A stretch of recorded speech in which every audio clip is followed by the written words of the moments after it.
কেমন আছেন আপনারা সবাই? রান্নার জাদুঘরে হাজির এই চিকেন। চিকেন রান্নার জন্য প্রথমে ভালো করে লাল করে ভেজে নেব সর্ষের তেলে। তারপর কড়াইয়ে পাঁচফোড়ন হিসেবে গোটা জিরে, লঙ্কা, তেজপাতা, লবঙ্গ, এলাচ, দারুচিনি দেব। তারপরে পেঁয়াজগুলোকেও দিয়ে দেবো, একটু নুন দিয়ে ভেজে দেবো। তারপরে মাংসটা ম্যারিনেট করে রেখেছিলাম হলুদ, নুন এবং তেল দিয়ে 30 মিনিটের মতো। তারপর মশলাগুলোর মধ্যে দিয়েছি এখানে লাল লঙ্কার গুঁড়ো, হলুদ গুঁড়ো, জিরে গুঁড়ো, ধনে গুঁড়ো আর চিনি, চিকেন কারি এবং গরম মশলা। তারপরে পেঁয়াজটা একটু লাল লাল করে হয়ে এলেই মাংসটা দিয়ে দেবো। তারপর মাংসটা একটু সাদা হয়ে গেলে আমি আদা, রসুন এবং টমেটোর একটা পেস্ট করেছিলাম সেটাও দিয়ে দিয়েছি। তারপরে মশলাটাও দিয়ে দেবো। কিছুক্ষণ কষানোর পর দেখবো তেল ছেড়ে এসছে। তারপরে দিয়ে দেবো ভেজে রাখা আলুগুলো।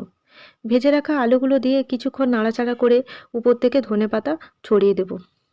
আমি গ্রেভির জন্য একটু জল দেব, যাতে একটু খেতে ভালো আরও টেস্ট হয়। দিয়ে জল দিয়ে কিছুক্ষণ ফুটিয়ে নেব।